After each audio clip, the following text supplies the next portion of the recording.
Thank you. Now, and again, for as a reminder for anybody, if you would like credit for attending this session, credit either through WMU signature program or credit for a particular course that you are attending. Please put your name, your WMU email address, your professor's name, and the course in the chat so that we can make sure to get you credit for attending today. If you want WMU signature credit, you could just put WMU signature instead of your professor's name in your course. So again, welcome everybody. I'm Dianna Sachs. I am the librarian for Health and Human Services, and I'm joined here today by my colleagues Ed Eckel, who is the Engineering and Applied Science and Aviation librarian, and Carrie Leatherman, who is our Natural Sciences librarian. Today we're here to talk about science news literacy, and we're going to start out talking about different types of this sort of so-called fake news, and we're going to move on from there. So I'm going to start sharing my screen so that you all can see. Now, hopefully you can all see my screen. Is that correct? Okay. So we'll be talking about different types of fake news and how science is conducted and how science is in turn reported on by news organizations and others, and how sometimes those news organizations and others report on science news with varying degrees of accuracy.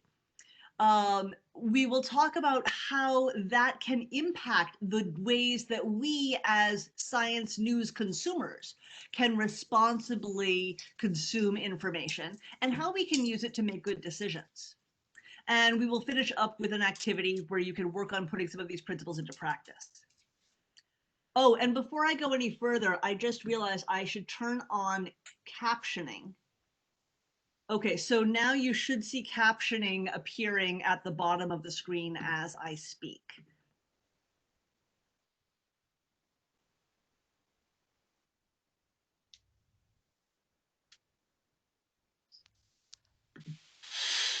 There we go. So it took me a second to find how to advance the slides. So in 2016, the Washington Post ran a story reporting on a research study. This particular research study happened to be a science research study. It was a study by computer scientists at Columbia University and at the French National Institute. And they found that 59% of the links that were shared on social media had never even been clicked on. That means that almost 60% of stories that people were sharing on social media sites, the people sharing them never even read the story. So does that number surprise you? Have you ever shared a link without actually clicking on it to see if, and visiting the site to see if you actually would stand by that information? There are a lot of effects that sharing information without actually reading it can have. You could be sharing incorrect information, or what we might call fake news. It also means that stories with catchy headlines can often beat out more accurate and more substantial information. I mean, there's a growing body of research that suggests that politics and even elections can be swayed by this sharing of misinformation. Sometimes so-called fake news can be fairly benign. Like in 2017, people were sharing this story linking to the headline, Maya Angelou, poet, activist, and singular storyteller, dies at 86. And there were tributes to Maya Angelou pouring in all over social media with links to that story. The problem was that Maya Angelou had actually died 3 years earlier. It wasn't that that news story was exactly wrong, but it was dreadfully out of date.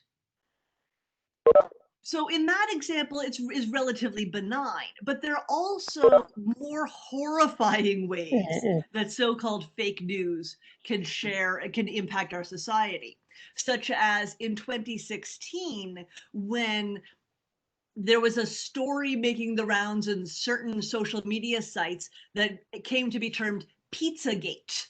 Some of you may remember Pizzagate. The story that was being shared was that Hillary Clinton, as well as many other politically active people in her orbit, were all engaged in pedophilia and in child sex trafficking out of the basement of a pizza parlor in Washington, D.C.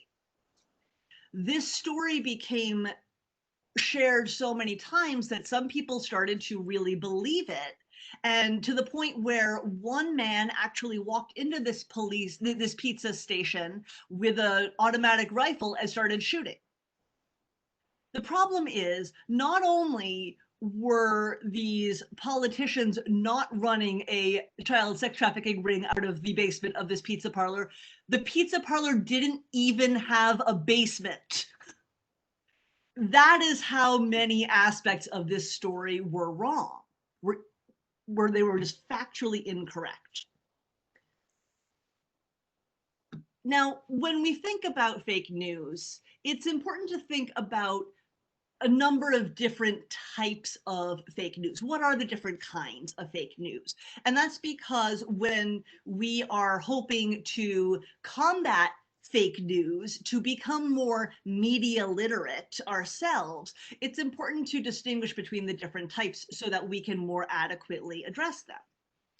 So misinformation is, frankly, something that almost all of us have done at one time or another, where we've accidentally, unintentionally shared false information because we didn't know better, because we were confused. But that's that unintentional spreading of false information. Now, disinformation, on the other hand, is deliberate. Disinformation is what happens when, for whatever reason, somebody is intentionally sharing information that they know to be false, they know to be fake. When that happens on a systematic level, as opposed to just a single individual, that becomes what we call propaganda. So again, propaganda is the intentional spreading of knowingly fake information. Another term that we don't hear too often, but which I think is actually kind of interesting, is this idea of annihilation. We see it, but we don't hear of the term. Annihilation tries to undercut real news or real stories by denying that they even exist. It's in the denial of the reality or the existence of the phenomenon that's being discussed. So for example, in 2006, there was a shooting at Sandy Hook Elementary School, which left 26 people dead, most of them 6- and 7-year-old children. Conspiracy theorists started to promote the idea that not only that the shooting didn't happen, but that those children never even existed. That the parents made the entire story up, that they weren't even parents at all, that they were paid actors out for fame. So that annihilation is particularly insidious. Now, the next term here is satire or entertainment. As long as satire and entertainment is clearly labeled as a parody, as not real, it's fun. We should enjoy it. Get our entertainment out of it. And similarly, opinion. Now, opinion has this star next to it, an asterisk next to it, because as long as opinion is clearly identified as opinion, as somebody's personal opinion, that's not fake news. That's not false. But I've included it because it's becoming more common for people to treat opinion as though it were fact. And that can lead to the accidental spreading of misinformation. So it's important to be clear on what is opinion versus what is presented as fact. The next thing I want to talk about are biases. And I don't want to talk about the real broad-based biases. I want to talk about internal cognitive biases. Simply by being human, we all are subject to cognitive biases. And it's important to understand that these are natural. We all have them because it's part of having a brain. These, but in order to, the reason why it's important for us to understand our cognitive biases is so that we can ask ourselves questions to challenge those biases that are an inherent part of us. Cognitive biases are defined as mental errors caused by our simplified information processing strategies. So a cognitive bias does not result from any emotional or intellectual predisposition towards a certain judgment or a certain way of thinking. But these are subconscious mental procedures that our brain uses to process information. They're unconscious tendencies to process information in a way that is biased or irrational. And basically they're shortcuts that our brain takes in order to help us make sense of information more efficiently. Because we can't just start over from scratch every time we get a new piece of information. We integrate that information into our existing set of knowledge, and our brain tries to slot that information in the most efficient way possible, even if the most efficient way may or may not be absolutely correct. And we all demonstrate these cognitive biases, regardless of political belief or education level or anything. It's just part of being human. And once we're aware of these biases, though, it becomes easier for us to avoid letting them make decisions for us, but so that we can impose our conscious onto that unconscious process. One of the kinds of cognitive biases that we encounter very frequently is called confirmation bias. And this is the tendency to process information that we're looking at by either choosing information or interpreting information that's consistent with things that we already believe. Our brains are naturally predisposed to look for that reinforcement, that confirmation of things that we already believe. Now, filter bubbles and echo chambers are ways in which we can, through our behavior and how we consume information, be more prone to these kinds of cognitive biases, especially confirmation bias. So I'll talk about that very briefly.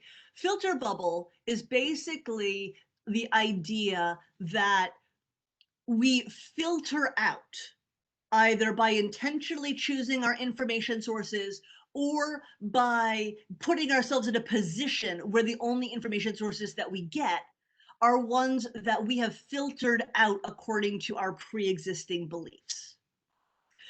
I suppose you could have a filter where you're filtering out information according to something else, but most of us do it according to our pre-existing beliefs.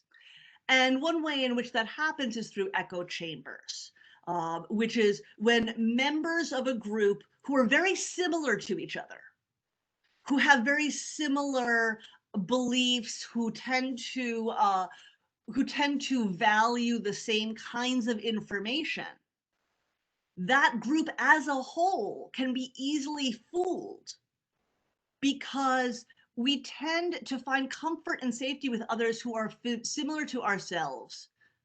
So we're reinforcing each other's ideas, whether right or wrong, or somewhere in the middle. Sometimes these things, there's no right or wrong, there's just a position or a perspective. But it can mean that we look at the world around us, we see people who are just like us, and that means that we start to think that everybody in the world is like us. Instead of we have an echo chamber where we're only experiencing the points of view of people who are similar to us, and we've cut out the points of view of people who are not like us. Now, sometimes there's comfort in that, but it means that we are not going to be as easily exposed to ideas that challenge our biases, and that in turn can make our biases stronger. That makes it even more important for us to actively seek out points of view that challenge our biases. So next up, I'd like us to watch a quick video. So I'm going to actually do a little bit of screen manipulation here so that we can all watch this video where we're going to talk about the importance of science in our society and how a good understanding of science can help us make good decisions, thereby helping us to avoid some of those cognitive bias traps.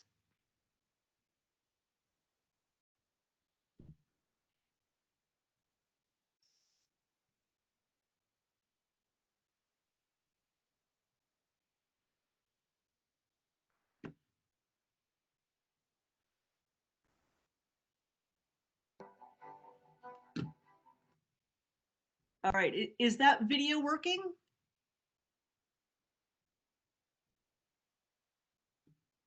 You have to share your screen too. Yeah, it looks like I didn't get that. Give me one moment. How about now? You see the screen? Yep. How did America rise up from a backwoods country to be one of the greatest nations the world has ever known?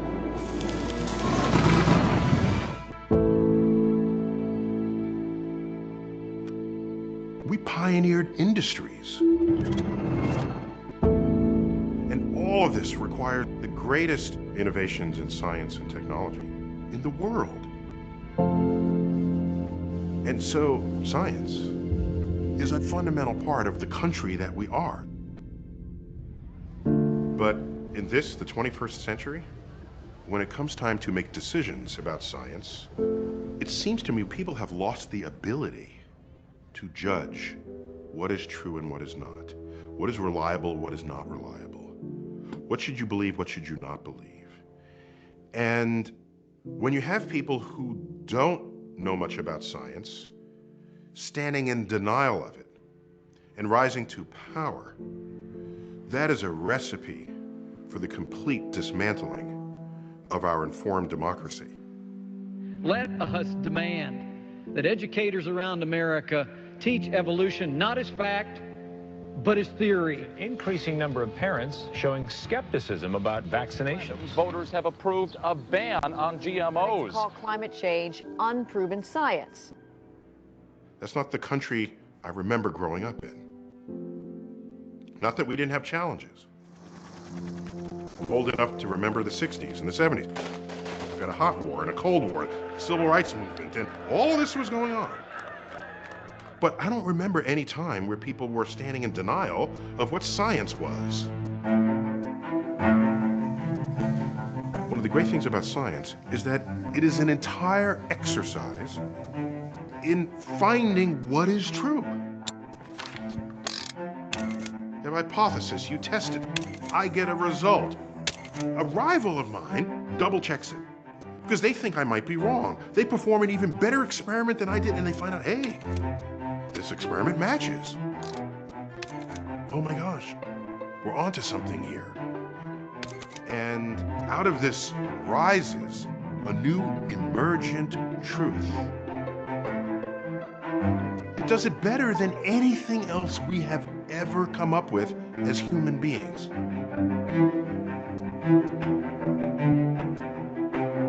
This is science. It's not something to toy with.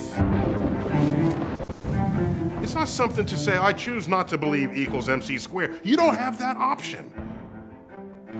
When you have an established scientific emergent truth, it is true whether or not you believe in it. And the sooner you understand that, the faster we can get on with the political conversations about how to solve the problems that face us.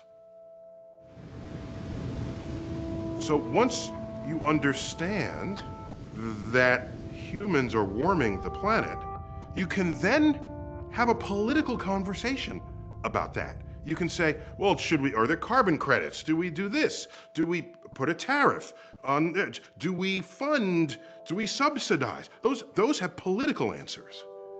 And every minute one is in denial, you are delaying the political solution that should have been established years ago.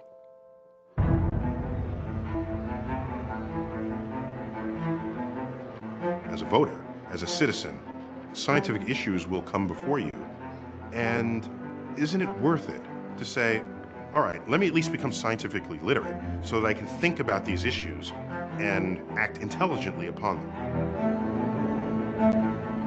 Recognize what science is and allow it to be what it can and should be in the service of civilization. It's in our hands.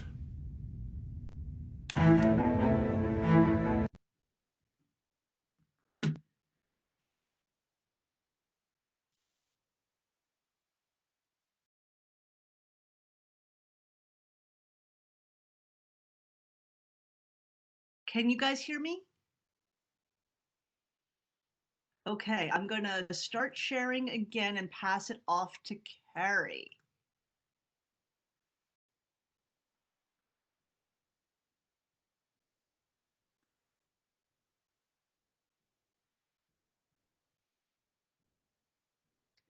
Carrie, you just let me know when you want me to advance. Okay.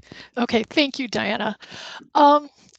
Wow. So very powerful video with a very wise person, Neil deGrasse Tyson.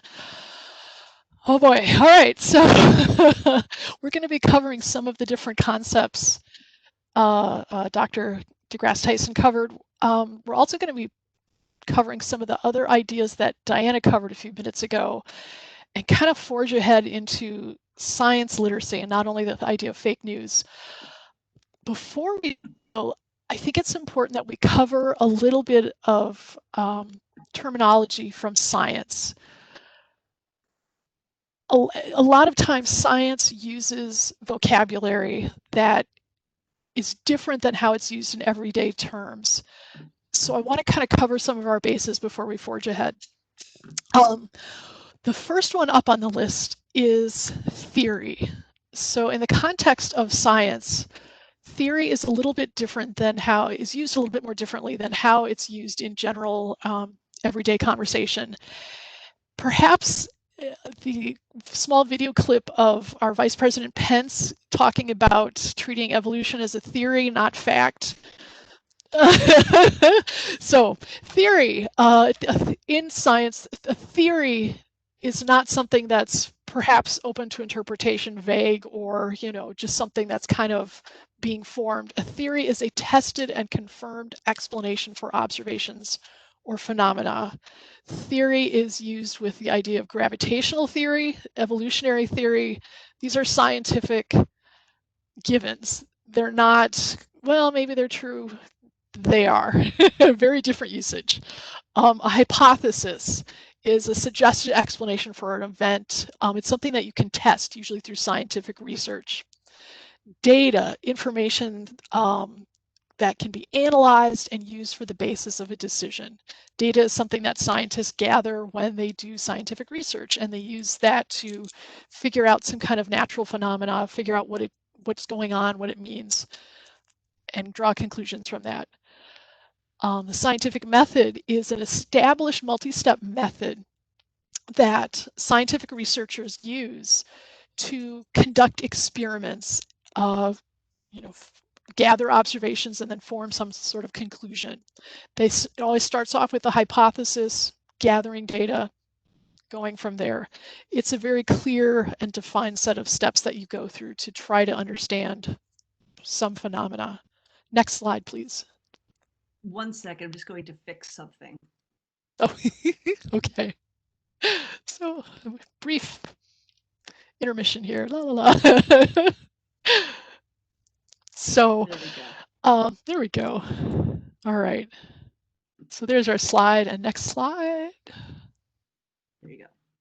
Okay, thank you. Thanks for your patience, everyone.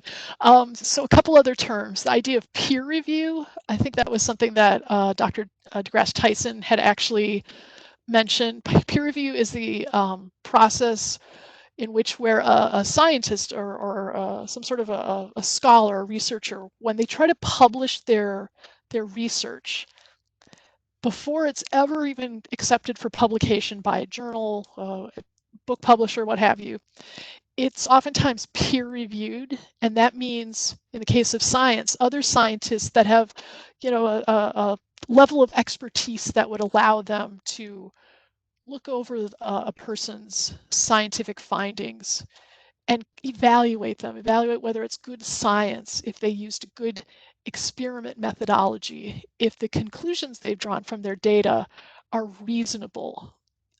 It prevents people from publishing shoddy research and people that may want to be drawing wildly inappropriate conclusions from the data they've gathered from being able to publish those kind of scientific articles. It's really important. Peer review is kind of kind of puts the brakes on people that might just be publishing fly-by-night kind of science.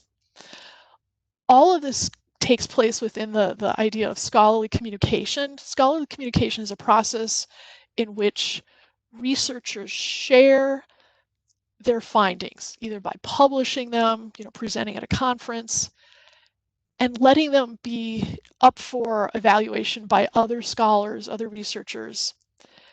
In turn, then, other scholars and researchers can think about some of the findings of researchers and build their own research upon that. So it becomes a conversation almost. It's a way that scholarship is communicated within science. And this slowly builds. So eventually within scholarly communication, you have findings, you have ideas, you have trends, and we gradually build up this body of information that can be taken as a given or a fact, as Dr. deGrasse Tyson was pointing out. This also means, though, that oftentimes scientists can have disputes with each other. There may be findings that contradict each other, and that sort of thing is worked out within scholarly communication. There may be various publications, various research studies addressing a finding that came up within the scholarly literature. And these different sorts of disputes are eventually hashed out. And again, eventually we come to some kind of consensus, and we better understand the world around us through this sort of scholarly communication. Next slide, please. Another part of this idea of scholarly findings, scientific research, involves the idea of trying to tease out if something causes something else. This idea of correlation and causation. It's a tricky concept within science, and a lot of times it seems very it seems like a gray area for people. Oftentimes in science journalism, you'll see claims being made that, for example, caffeine in coffee causes poor health. Totally, random example. But a lot of the research that finds that may or may not be finding a correlation, where if people who drink coffee wind up having poor health or have poor health, they exist together, versus, well, we definitely know from this study that caffeine in coffee causes people to be in poor health. That could be causation.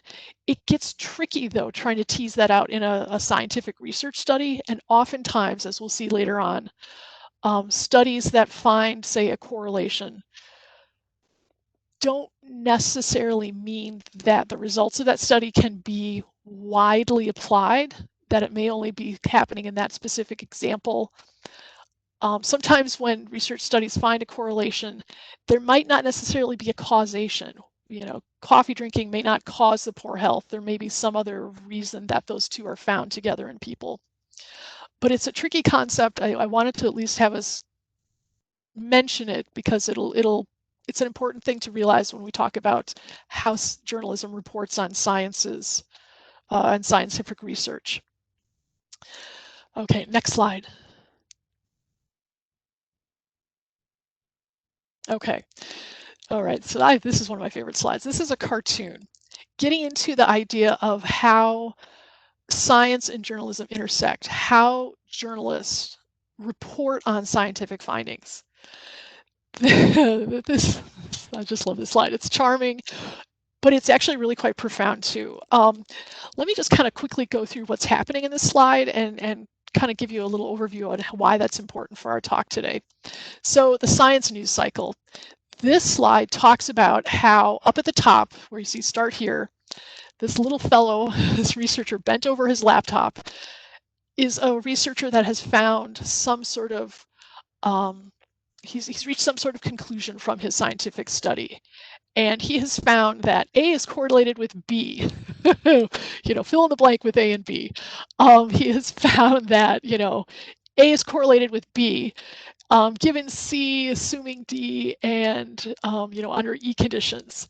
So really specific situations come up here. He's done perhaps a study on how caffeine intake from coffee correlates with high blood pressure in, men over 65 in the United States. Very specific circumstances. What happens then is this finding is covered by journalists. It's covered by the news. Oftentimes, a university or some research organization's PR department will make a press release announcing these findings. But what happens then as these research findings make their way through this cycle, say the next phase, a newswire organization picks it up and they publish it in newspapers. All of a sudden, then the internet gets a hold of it. People are publishing it or posting these sorts of findings and what they mean on their websites, cable news, local news. But as this research is reported, as it moves through this cycle, it's kind of like playing telephone. Did you ever play that game where one person starts out, they whisper to another person a sentence? And this can go through several people, maybe 10 people later. The sentence that each person whispered to the next person all of a sudden kind of gets muddled, and by the end, it's like a completely indecipherable sentence that has nothing to do with what you first started whispering to each other. And not to say that all science journalism is bad, but generalizations can start popping up. Maybe people who are posting about this or reporting on this start leaving off the C, D, and E part of this and start making this broad generalization that A causes B. Not that they're correlated with each other, but one causes the other. And it's not really accurate. It's not really reporting on what the scientific study concluded, but it can sound pretty good. It can be pretty splashy, and people start generalizing about this scientific research when it's not really warranted.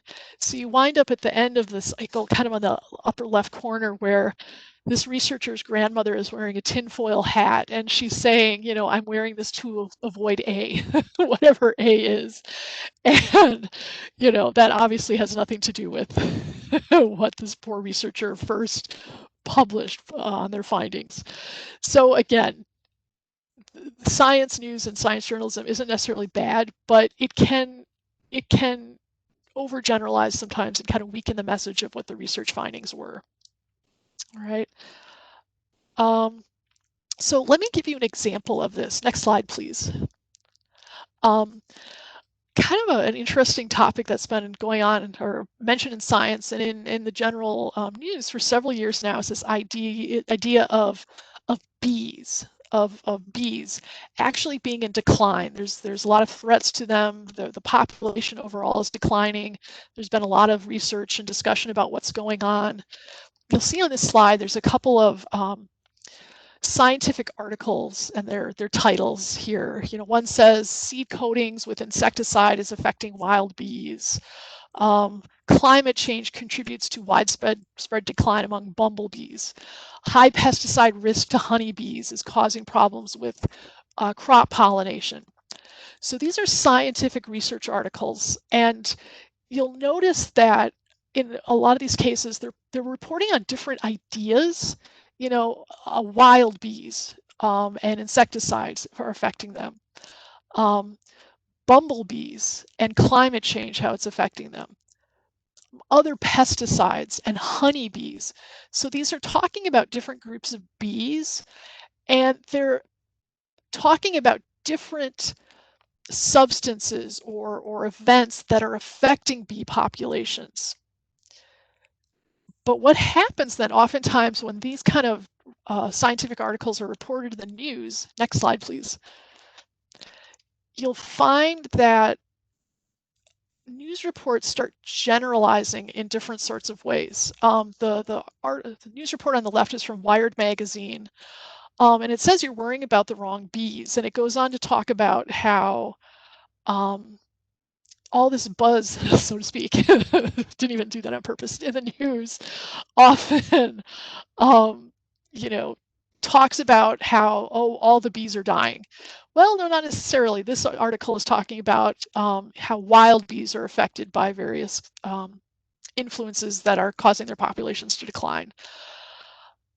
You know, and again, that's actually a pretty well done news article, but we'll talk about why that might be an issue in a minute. The article on the right, for example, is actually kind of interesting. The bee apocalypse was never real. Here's why. So this is a news article that's responding to all this press about the bee population declining, but it's perhaps less than authoritative and a little inaccurate in many ways. It's actually put up on the new website of an organization called American Council for Science and Health, and it looks very official-like, but it's actually a group that's heavily funded by industry. It has been widely criticized by scientists and especially environmentalists for not interpreting science results well, and actually for a lot of reasons they don't do a very good job of interpreting. So they're sort of like, as Dianna pointed out, there might be a lot of cognitive biases going on here, and they're not necessarily very accurate. So what does this have to do with the science news cycle? Well, again, you see a lot of science articles that have very specific parameters being addressed and interpreted in the journalism press in various ways that may be generalizing about those scientific findings. So, you know, this idea of fake news, you know, and all the different types of fake news, some of them may be perhaps interpreting things poorly. Some of them, for various reasons, may be interpreting science findings in ways that serve other agendas than educating people about science. So that's one example to kind of keep in mind and kind of have a skeptical eye when looking at science findings being reported in the news. All right, so having said that, I'm going to turn this over to Dianna, and we're going to talk about how to spot bad science coverage. Take it away, Dianna. Thanks, Carrie. So yes, so Carrie spent a while there talking with us about the process by which scientific research gets disseminated through the news cycle, and how, as she pointed out, that game of telephone that often happens, where one person reports on this story, then another, then another, then another, and by the time you've gotten to a certain point, the science news journalism may not actually have ever referred back to the original information and may or may not be correct. So we have this rough guide to spotting bad science.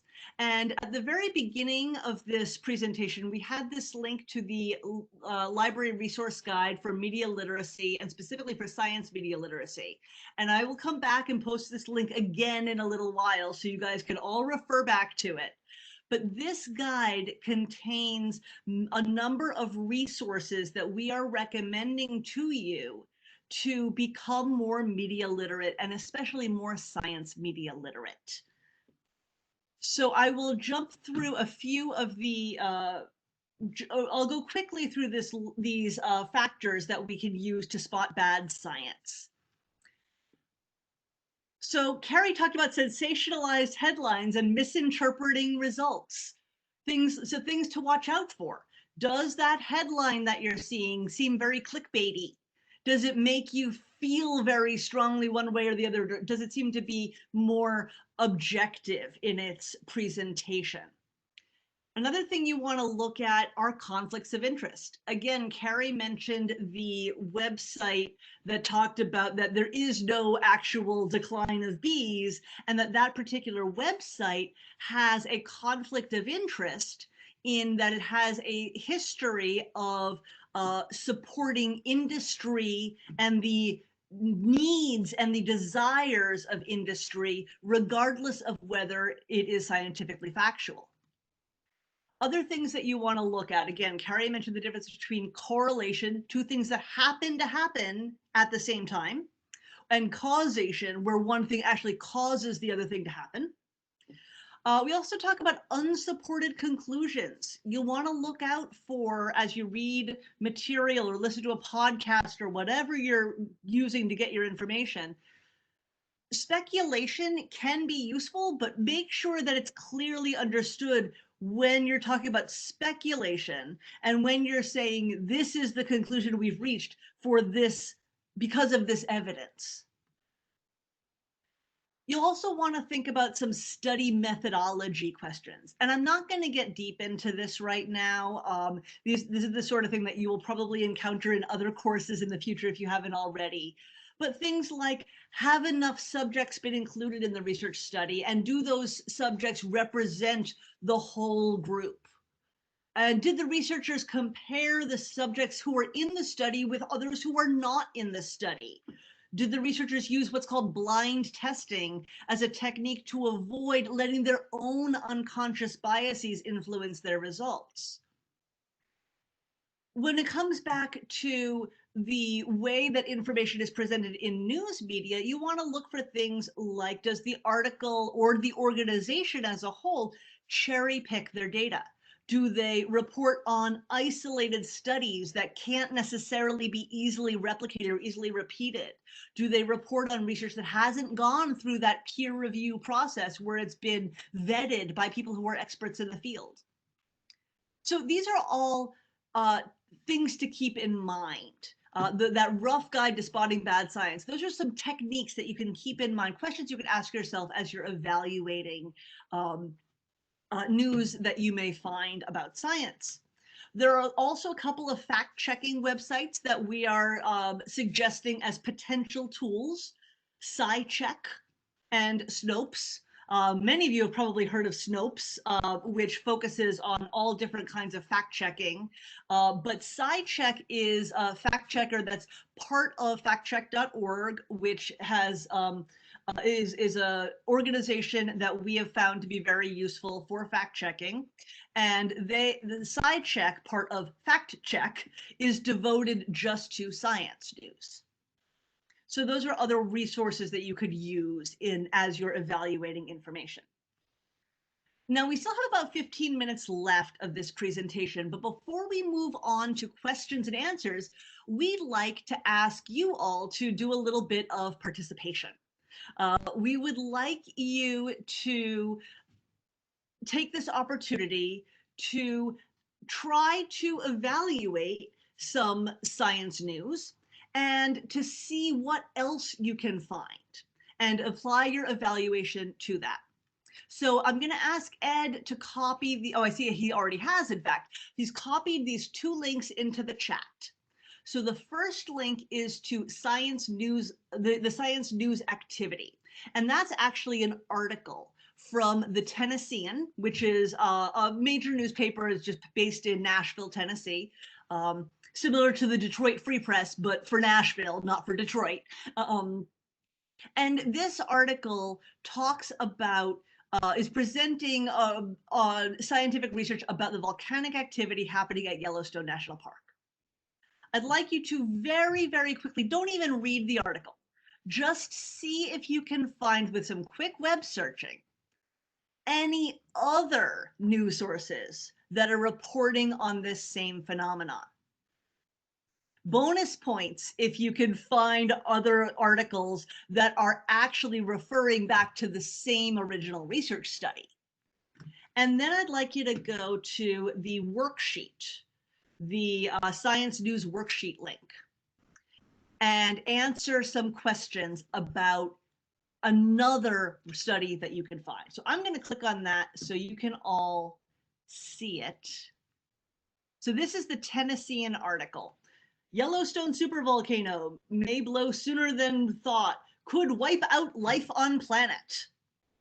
So that's the original article. And I want you to see if you can find any other news organization that's reporting on the same news, and then go to the worksheet. And I'm pulling up the worksheet right now so you can see, and fill in this, fill in the information, put in the headline, the web address where you found that other article, and then rate how sensationalized or not sensationalized you consider the reporting to be.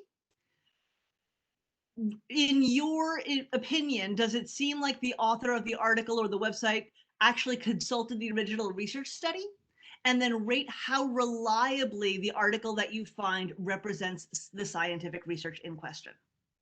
So we'll give you about 7 or 8 minutes to do that.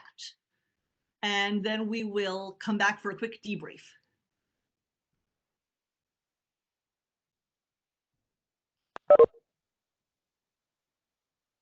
And try to find something again that focuses on this idea of volcanic activity in Yellowstone National Park.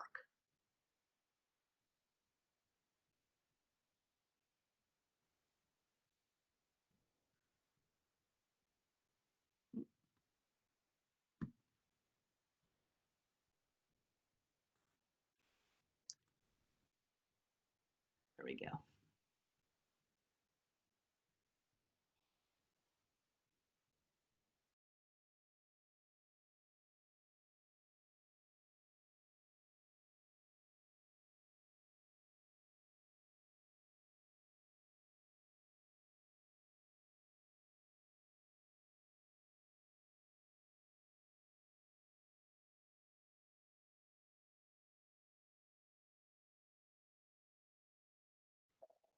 And if anyone's having trouble, feel free to unmute yourself and ask, or just pop a question in the chat.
I have an article, but it won't let me type on the document. Is it okay if I just send it in the chat?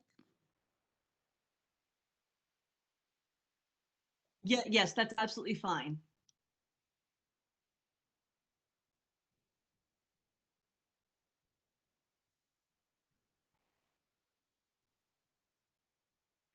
And I'm just adjusting the font so it's not at 92 point font.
All right, looks like you guys are finding some really interesting articles, all kind of on the same idea.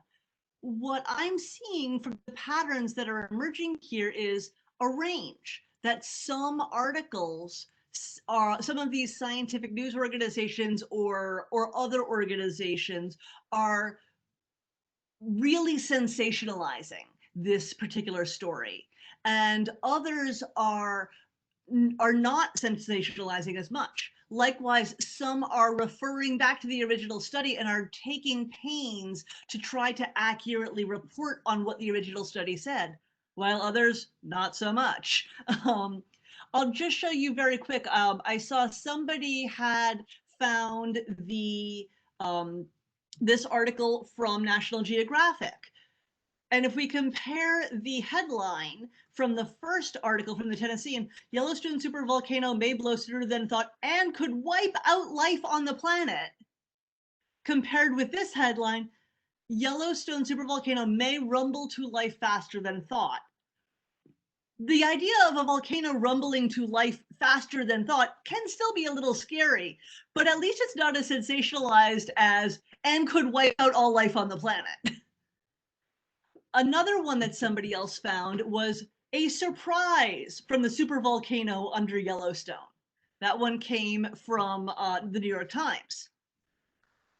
Now compare that with the original research study, Decadal Transition from Quiescence to Super Eruption, Petrologic Investigation of the Lava Creek Tuff Yellowstone Caldera, Wyoming. That's not very sensationalized at all. That's the original research study. And we're not going to take time right now to actually compare the original research study with all of those individual news articles. But one thing that I actually found when looking at this particular example was this website from the lead author of that research study.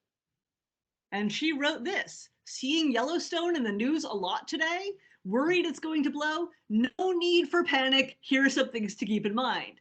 And she's basically says, here in number 3, our publication covered in the New York Times and all of those other articles that you all found investigated that the events that likely led to the last eruption over 600,000 years ago.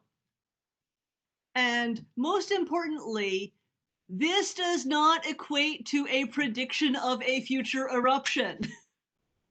She also links to the Snopes.com article that was published in response to these over-sensationalized headlines.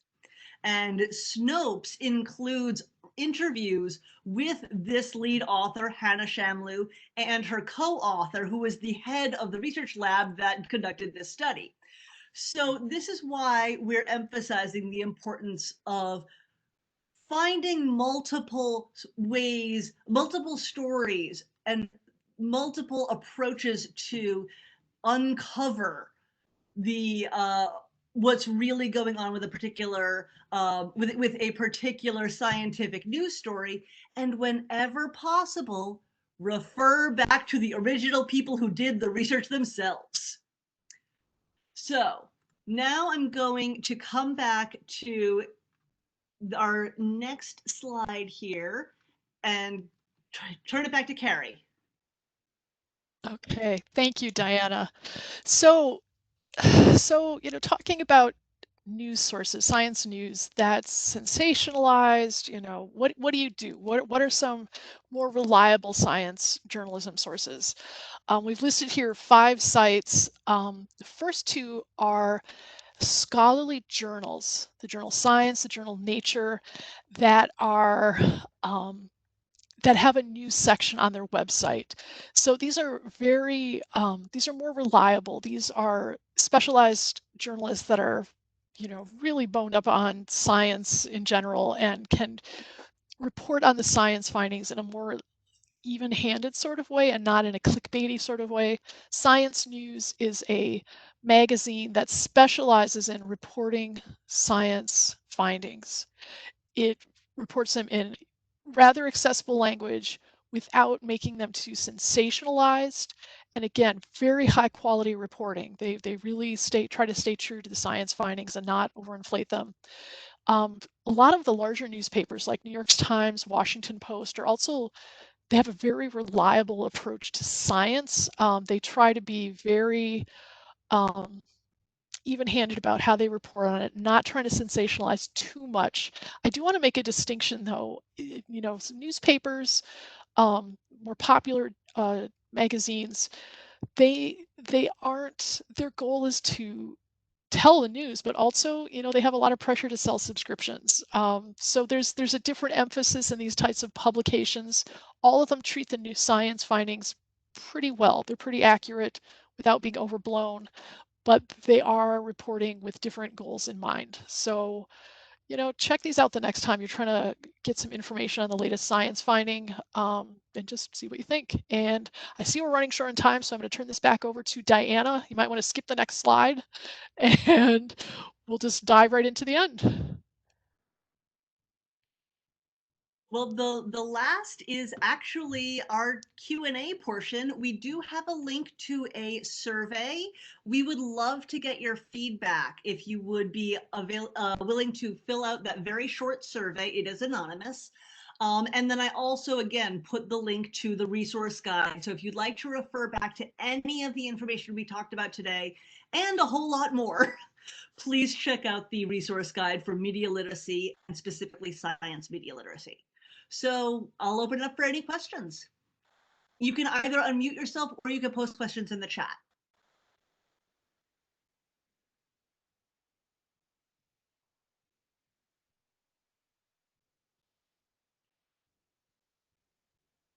So I have a question about the skipped slide about the reliable sources, because I see one of them formula is described as unreliable. So I'm not sure whether when it is listed under the reliable science journalism sources, it is recommended or not recommended. Could you tell us which one you're seeing as recommended in one place and not elsewhere? American Council on Science and Health. It's the next slide. Oh, yes.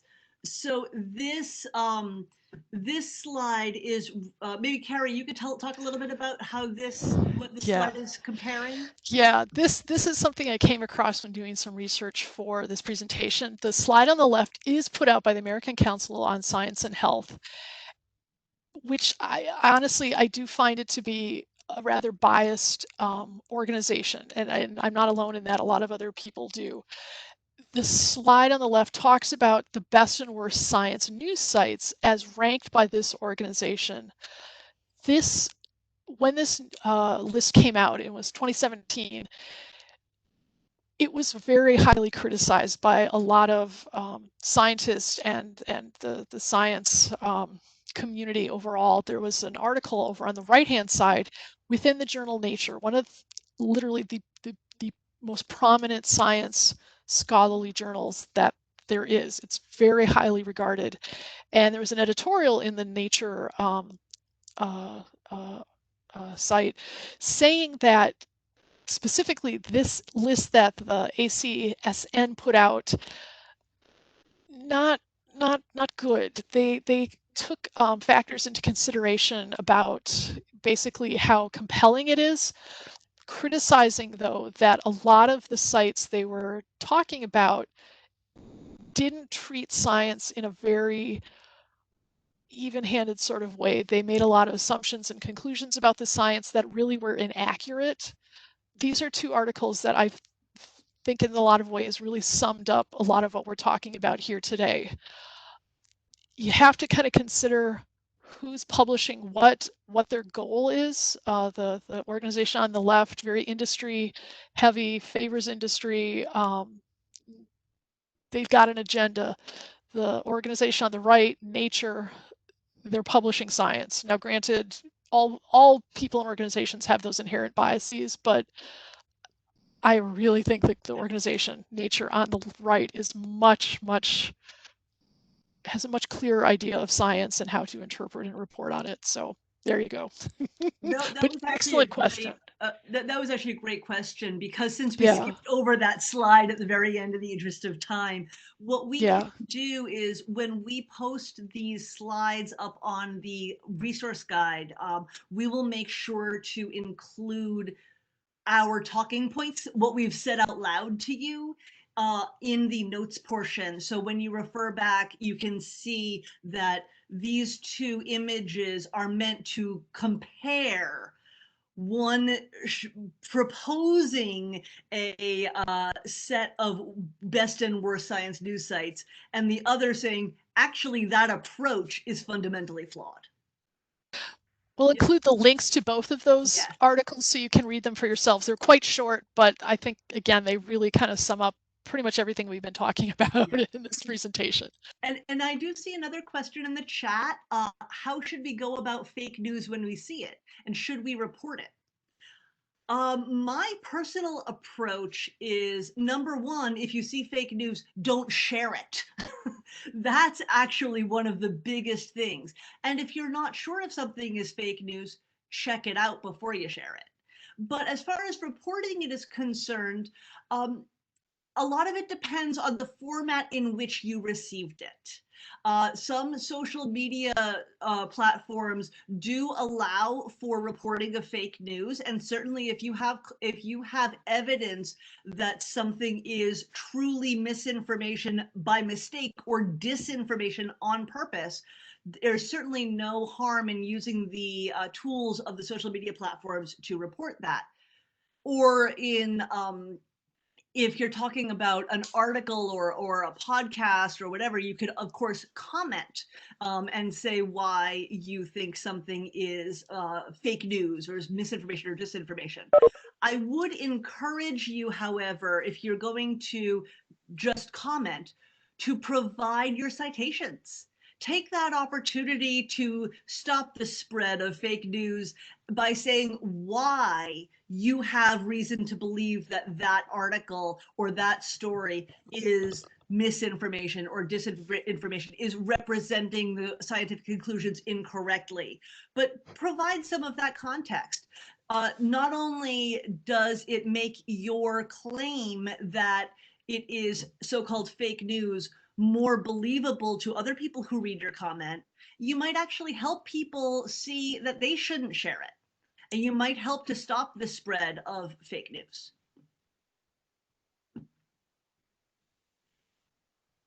So any other questions?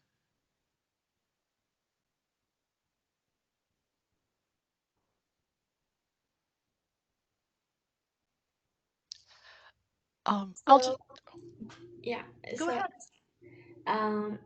So I think what we are talking about today is still in a basic level. I'm wondering if I want to have a deeper study in media literacy or evaluating scientific news. What can I refer to? So we do have a few links on the resource guide, which I would recommend for techniques for evaluating what we would call science news or science journalism, information that is not necessarily the original researchers sharing the information, but information that has subsequently been filtered through a report on somebody else's research. If you're interested in going one step further and actually evaluating the original scientific research, there are some additional resources that we do have up on that guide for how to evaluate the quality of the research process that is underpinning a particular scientist's experiments. Does that answer your question? Okay. Any other questions?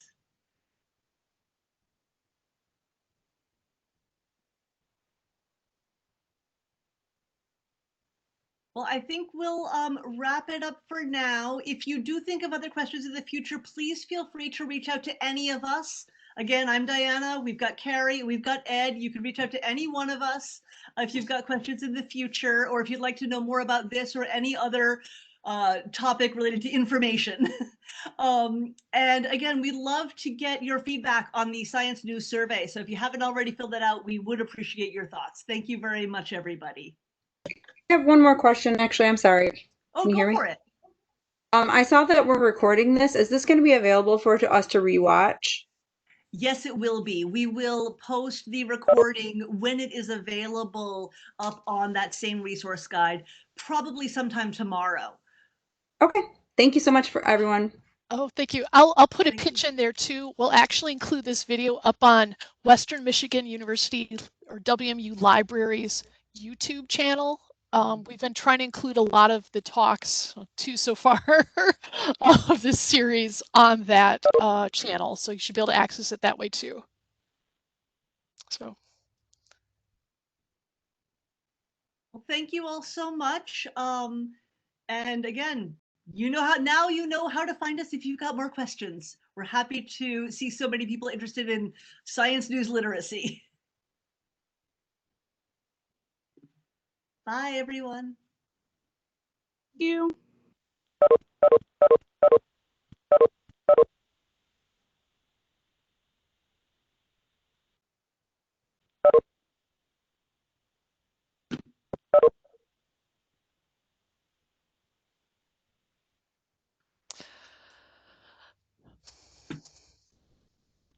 Were you able to stop recording?